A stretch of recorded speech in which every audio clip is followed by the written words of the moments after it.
Welcome to Here's the Story, a show that brings student affairs to life by sharing the authentic voices and lived experiences of those who are shaping the field every day. As part of the Student Affairs Now family, we're dedicated to serving and furthering people who walk the walk, talk the talk, and carry the walk that all of us find ourselves doing who work in student affairs in higher education. You can find us at studentaffairsnow.com or directly at www.studentaffairsnow.com/. Here's the story, or YouTube, or anywhere you enjoy podcasts. I'd like to start off by thanking today's sponsor, Huron. Huron's education and research experts help institutions transform their strategy, operations, technology, and culture to foster innovation, financial health, and student success. I get to be your host today, Helena Gardner, and my pronouns are she, her, and I serve as the Director of Residence Education and Housing Services at Michigan State University. I live my life as a mom, a sister, a daughter, a friend, and a mentor. I'm with you today from the ancestral, traditional, contemporary lands of the Anishinaabe, Three Fires Confederacy of Ojibwa, Ottawa, and Potawatomi peoples. The university resides on land ceded in the 1819 Treaty of Saginaw, home to Michigan State University. And I'm going to toss it to my hosts. Howdy, my name is Neil Galimo. I use he, him pronouns, and I am blessed to serve as the Director of Campus Living and Learning on Texas A&M's sunny Galveston campus. And I'm just over here living hard and making it look easy. Making it look That's easy, good. Neil, because today we have a special guest for you today. I want to introduce to you Heather Shea. You may be familiar with Heather Shea. We see her often on Student Affairs Kind Now. of a big deal, yeah. And yeah, it's kind of a big deal. Like kind of a big deal. Like we got a special guest today. I'm really excited. I have the pleasure of seeing Heather probably a little bit more often in real life on campus as we get to be great colleagues doing this thing at Michigan State. So no, welcome Heather. Share whatever you want to share about you. And we're real curious what you got to say today. So you let us know and then we will get started. All right. Well, it's so great to be here. Thank you for the invitation and for all of the work that the three of you are doing to create this amazing podcast. I think it's just such a powerful way of bringing the field to life, right? Because we are nothing if we are not the stories that have shaped us. So I yes, work at Michigan State alongside Helena. I have been here since 2013, but before that I lived in the West, as I like to say. I'm from the West. My originally born and raised in Colorado, moved to Arizona, then moved to Idaho, which is where I was right before coming to Michigan State, which Idaho will play prominently in my story that I'm going to share with you all today. Okay. All right. So, Well, Heather, so you do this, and we typically see you get into our scholarly and practitioner land. mm-hmm. And so, tell us a story from the Heatherland. All right. Tell us what that's like. All right. Well, this is the story about how I met feminist icon Gloria Steinem. And I'm Wow. going to share this story because it was one of the probably most it was one of the most formative times in my life for sure, but it was also just like, when you ever meet somebody who you've only ever read or heard about, or like, their reputation precedes, it's amazing. So, okay. So that's where the story's going, but I'm going to give some back story to kind of tee it up a little bit. So, I think the first thing to know about me is that I am the daughter of, and was surrounded by, and the granddaughter of strong women. My mom was a teacher. When I was in high school, she went back to get her master's degree because she wanted to be paid more money. That was important for me, formative lesson. My two grandmothers, my experience of them was both as widows, or yes, widows. So both my grandfathers passed when I was young. And as I was growing up and kind of figuring out who I was, I saw them living their best lives as 67-year-old women, living independently, making their own decisions. They have both passed, and I miss them every day. So that's the context, right? my brother and I were raised in a household where there weren't boys' chores and girls' chores. Like everybody did all the things.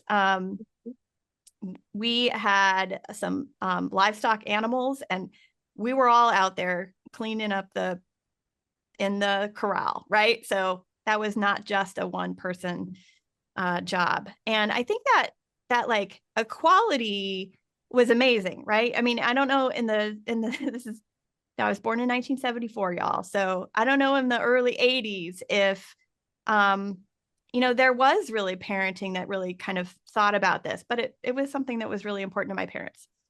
So fast forward to college, and I double majored in graphic design. So I have a BFA in fine art, and I also double majored in marketing. So if you know me, you know I have a lot of interests. And my double major is a perfect example of kind of interested over here in marketing. I'm kind of interested over here in art. At some point during, I think it was my sophomore year, my advisor said, if you just take 2 more classes, you'll have a minor in art history. And so I was like, that sounds amazing. So double major plus a minor. So I was lining out my courses for finishing up my minor. And at that point, I'd probably taken 4 or 5 art history courses.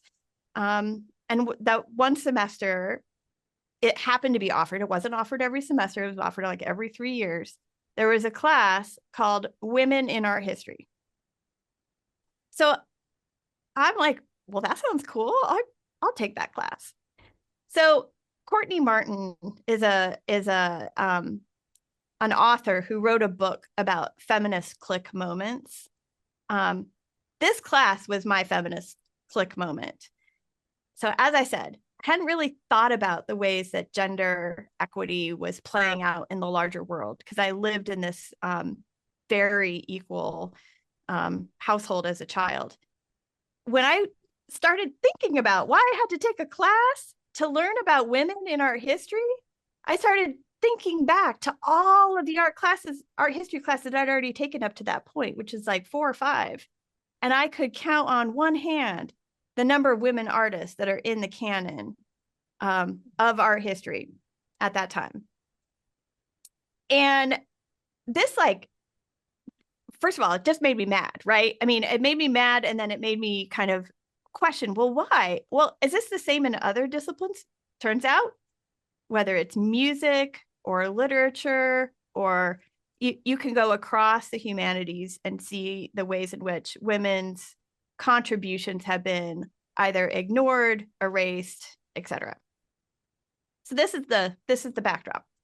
So I ended up doing nothing with either of those 2 majors. I didn't ever work as a graphic designer, and that's another story. I never got it. I never worked in a C-suite or did marketing because meanwhile, I was also an RA, right? And I was working on campus as an RA at Colorado State at the time. There are a couple RAs got elevated. Go Rams.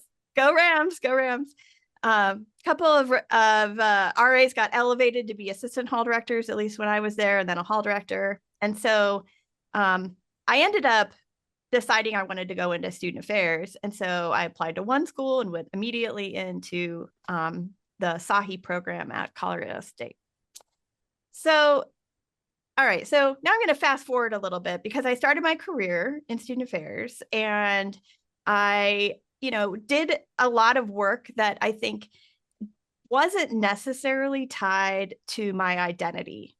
And I had an opportunity when I was probably about 8 years in to my career to move to a new campus with my then partner. And there were a couple of different options. It was kind of one of those spousal hire situations, right? And I could say all kinds of things about that too. We're not going to go there today necessarily. But I took a series of lateral moves throughout the previous 8 years around the country following my then partner, right? And at the time when I started at the University of Idaho, there were 2 positions that were available. One of them was the interim director of the Women's Center. So I was like, I felt that moment, right? Like, you know, when you are super excited about something, but you kind of are also really scared and you kind of like reverberating. Like I remember sitting in my office going, oh my God, like, could I do this job? Like, I don't have a background in women's studies. Like I taken this one women in art history class, right? That was like a significant moment. Um, so I like some of you may know Sharon Chiaclaros. Sharon had been a women's studies person. She like brought in all these books I was reading and da, da, da, da. One of the books happened to be a Gloria Steinem book. Anyway, I get to Idaho and at some point I transitioned from the interim director to the permanent director. That Women's Center, just to give a tiny bit of context, was one of the oldest women's centers in the country at the time. It was founded in 1972. It was founded as a result of a lawsuit that was brought against the institution by a group of women and one man who took to the president of the university at the time a list of things that they wanted to see happen. The president of that university at the time had the foresight to say, if I just create these things, the next president could come in and undo them. So he actually encouraged them to take it to the Idaho Commission on Human Rights. And then he, along with the 4 signers, or all the 4 mothers of the space, signed a conciliation agreement. That conciliation agreement didn't just establish a women's center. It also resulted in equal salaries and back pay. It resulted in a female physician in the health center. It resulted in the permanent establishment of a women's center with a director, salary that was paid commensurate to the director of the Office of Multicultural Affairs. That's important. And so as I was learning about this and learning about the women who are part of this, we started kind of tracking the dates and we're like, oh my gosh, 2012, this Women's Center is going to be celebrating its 40th birthday. Like, how cool is that, right? I got to be the director of a women's center is having this milestone birthday, 40 years. So I remember sitting in my house because there had just been a documentary released by HBO about Gloria Steinem. And I think it was another staff member. We were doing a watch party. It clicked for us at the same time that Ms. Magazine was founded by Gloria Steinem in 1972. And we were like, oh my God, wouldn't it be so cool if we could bring Gloria Steinem to campus for the Women's Center's 40th anniversary? Holy crap. Like, I was like, there's no way this is going to happen. I found out how much she cost. It was not a small amount of money because she's worth it. And as the planning progressed and we finally figured out, like, we could ask this person, we could ask this department, we could ask this. We created this whole like sponsorship structure. We made it possible to bring this icon to campus. So 2012, Gloria Steinem came to speak at the University of Idaho. We sold tickets and we actually filled an entire side of the football stadium in Idaho to listen to Gloria Steinem speak. Wow. And so I share all that story. I got to spend time with her that day. I was like the Uber driver, taking her around to all of the different locations. She is delightful. She's just absolutely, it's an incredible human. But as I reflect back on this time, and earlier this year, I learned from my colleagues at Idaho that Women's Center was one of many places across the country that unfortunately has been closed due to anti-DEI legislation. The state of Idaho, the legislature in Idaho, even though we thought it had a permanent establishment as a conciliation agreement, legislative action could still undo that. And 50 years, it was 2022, they celebrated their 50th. It was 52-year-old Women's Center closed its doors. I've written about this. I'm not going to cry. I've written about this, the meaning that place held for not just those of us who were there in the late, 2008 to 2013, which is my span, but the decades of women who were a part of that space, and how much we've lost in closing spaces like this. I ended up writing my dissertation about student engagement in the Women's Center, and it has been such a formative part of my identity, and being a part of a planning committee that involved not just some of the founders of the Women's Center, but also students who are currently there and some alumni to bring Gloria Steinem to campus. Truly one of the best experiences of my professional career.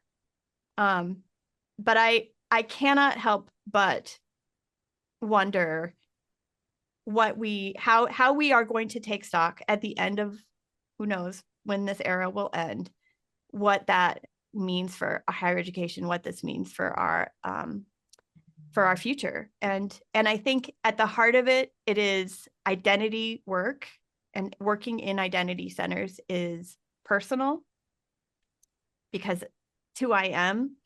It is political. It is inherently a political space. We are disrupting. We are creating and claiming space for people who this campus was never built for, right? And it is also professional, right? It is my job to challenge equity issues on campus. It was my job to support students, and to address issues that were arising. And that alignment of personal, political, and professional, those 5.5 years were incredible. So that's my story. Well, we're going to go ahead and give a shout out to today's sponsors one more time. Huron collaborates with colleges and universities to create sound strategies, optimize operations, and accelerate digital transformation. By embracing diverse perspective, encouraging new ideas, and challenging the status quo, Huron promotes institutional resilience in higher education. For more information, please visit gohcg.com/now. Neil, what you thinking about over there? I mean, I kind of hate that I felt like I knew where the story was going to go about halfway through. I don't know. I think there's a lot that certainly resonates with me, especially, growing up in the country, where, you got work that needs to be done and you don't really have time to think about much beyond whether it's getting done or not. And I was raised by women. All the smartest people I knew were women. All the most accomplished people I knew were women. And, I had to go out into the world to hear a different story in a lot of ways. And so, I don't know, it leaves me with just a ton of confusion. But I don't know what it could be like to have such a big part of yourself invalidated so clearly. And so, Yeah, thank you for sharing. I think such a huge part of others, and albeit 10 years ago-ish, kind of it sounds like when you're celebrating a 40 year. Yeah.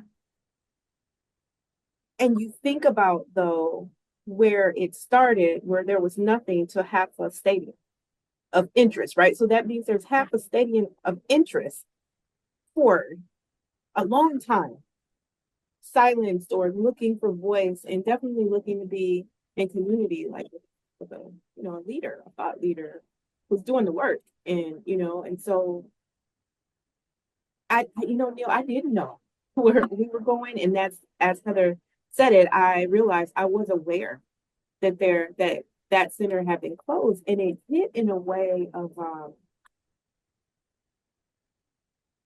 I wish I'd written it down. Personal, professional. There was one more, but all the political, personal. Yep. It hit all of them as you said it for me. Yeah. In a way of where I think about, and I'm curious to where you see it going, Heather. Yeah. I mean, I will I'm say, hopeful. so Oh, go ahead. Go ahead. no, what are you hopeful for? I'm curious. I'm just hopeful Yeah. that we come through this season. Yeah. That's what I kind of wanted to just. I'm Yeah. hopeful we come through, but I'm curious to how you see it holding on, pulling back. Like, Yeah. what are your thoughts in that space? Right.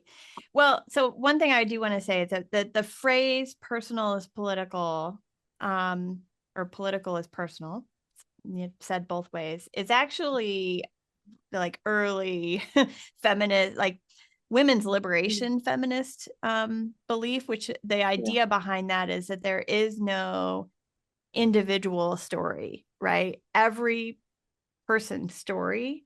And when we do the collective consciousness raising work and we start comparing stories, we realize that we have political power if we pull together. And so imagine the 1970s, women housewives, like this is like feminine mystique era, right? So like all these women read Betty Friedan and they're like, wait a minute, my life is the same way. Wait a minute, you don't have a credit card. I can't get a credit card, right? Wait a minute, like, your husband's beating you, my husband, right? So like a whole lot of stuff was happening in that era that then prompted this political movement. So we have been here before. I say that to say we have been here before. We have done organizing. And often it was underground. It was not in the public space. And as an administrator, I'm watching students engage with the current political climate and feel just my heart breaking, but also like we need to continually circle back to the fact that we have people on our campus. We have ancestors on our campus who have been a part of building and retaining joy in their lives, even though it feels like the whole world is against them. So the kind of reminder of that, and I spent some time with some colleagues at ACPA last month, and we were talking about this. Like, we need to remember that, and it wasn't necessarily white women who've experienced that in the past, but Black women, folks of color who we were always kind of working towards an end that wasn't in the cards, right? So personal is political and professional. That's the little phrase. Thank you. I keep coming back to this idea of like trails that have been blazed and having to go back and the things that we might be taking for granted. Second wave feminism was revolutionary, but we take it for granted now because it was about ideas like maybe you shouldn't have to stay in a relationship where you are beaten because you don't have you can't get a loan. You aren't allowed to have credit. But as a man, like I can tell you, when we got married, we bought our first house on my wife's credit, not mine. I lost nothing by that. And I just worry so much about the things that we take for granted. But I can also say, anybody who haven't grown up in the country, if you spend time in the forest going on a trail, that once a trail is like grown over, it's still easier, it's still there. It's easier. You don't have to reblaze it. You just have to clean it up. And I don't know, maybe I'm being hopeful, but I love it. That's what else? I love it because you're pretty much like once a trail has been blazed, it's blazed. It's blazed. Like it's almost like I think like the double-edgedness of it, of the conception that there are no longer concerns because the trail has been blazed and work has been done, mixed with kind of what you say, Heather, like there's no end in sight. So the work's never done if we want to maintain. I mean, we can wake up one day and maybe we're human differently. And I'm looking forward to that day. But I love that you say that, though, Neil, because as Heather said, we've been here before and we know where we are going,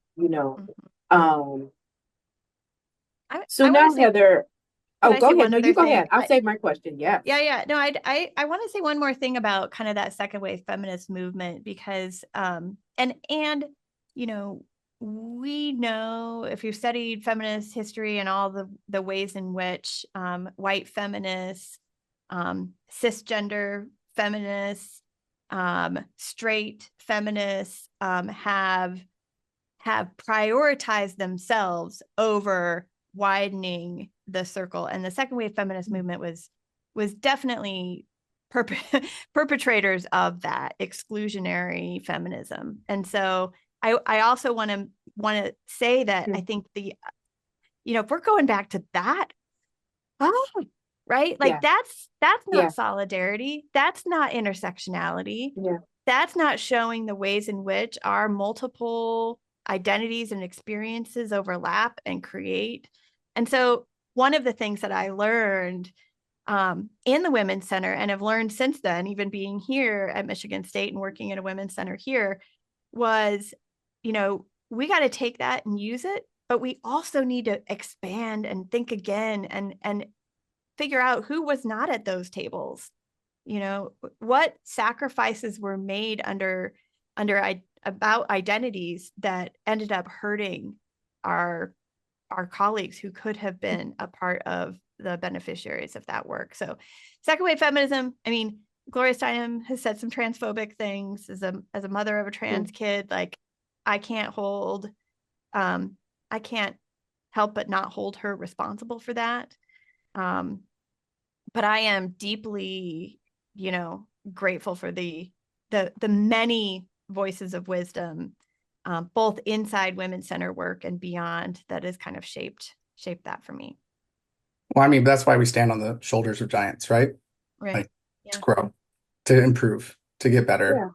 And I am a firm believer that, knowledge is weird in that, like, it's toothpaste you can't put back in the tube. Like, it is transformative. And I think there's a lot of effort out there to roll things back that are just a giant waste of time. Yeah. And one way or the other, what was the saying? The arc of what is it? Bends towards justice. But Yeah. it bends towards, it's long, but it bends towards justice. And so eventually we just got to keep doing the work, put our heads down and keep going. Yeah. And I feel like, maybe the movement is wanting to take the professional out of it. I think like that's the way to say it, is we want to, like, remove it from those spaces, but you can never take it from the personal. And as long as it's in the personal, it's going to remain in the political. Like, it doesn't go away as a human right, as human space. I'm curious, Heather, if you're no longer at Idaho, you're not in that institution any longer, but I'm wondering if you have any insight on what the work maybe looks like now there, and if you're not able to speak to that, I understand, but what you imagine it may need to look like anywhere that might be facing similar. Yeah. Well, I do know that not just the Women's Center, but also the Office of Multicultural Affairs and the LGBT office, they all closed. And those staff members have been reassigned. I know that the person who succeeded me as director is now working in, like, the Central Student Affairs office. And I can't imagine that there is still not organizing happening, right? And I know that they did the closing out of the Women's Center Justice. I'm in close contact with a woman who was in there in the beginning, right? Who sent me videos and all of this, because it happened on a Friday afternoon in January. So gosh, I think it's a really good question, though, because when you take away the physical workspace, does that mean that the psychological work or the emotional work doesn't continue? And does it have to be within the walls of the institution, right? Like there's organizing spaces all over that don't have to live within higher ed. So what I think the thing I would hold on to, if I were in a center that had just been closed, is where else beyond the university or college that I work with can I engage in spaces of activism? And there's some of that, everywhere. My struggle with that, I live in Texas and this is coming up, and my struggle is it's not just that we're having these yokes placed on us, but also like we teach our students that there's a right way to do things. There's a right way to affect change. And I struggle because I know what's right and we're being told to ignore. And but we know what's right. And so, but also like I want to follow the law because I believe there's something good in that. And I struggle. I struggle with that. Like I feel betrayed a bit by law and the pretzels that we have to put ourselves into, because we have so much spare time as it is, right? So much mental space to be doing more. Neil, you are so consistent with very good and very direct one-liners. And you're right, like it's the constant forever growth. When you have a face like that, you find silver lining from time to time. So made for podcast. And this particular podcast episode has just been enlightening, it's been great, and it has it's been awesome to spend this time on this side of Heather Shea to learn about your journey, your impact. And thank you so much. Yeah. Thank you for that. Thank you. Of course. Thank you both, and thank you to the producer behind the scenes, JT. Thank you. Yes. And you want to learn more about Heather, if you didn't know, you can catch Heather on multiple Student Affairs Now episodes. Today, though, she's here with us on Here's the Story, a part of that same Student Affairs Now family. We're so glad you joined us.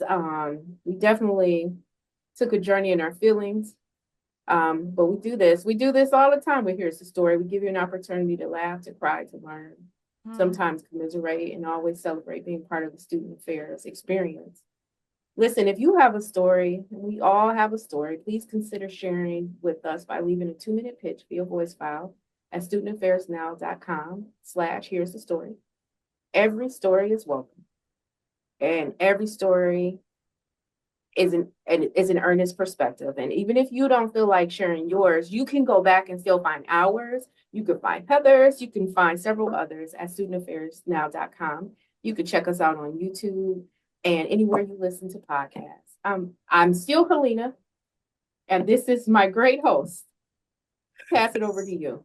I'm still Dr. Neil E. Galimo, and I just want to say that I hope this story has fed your flame a little bit, because we all need a little bit of light. So please go out there and do the work, because we need it.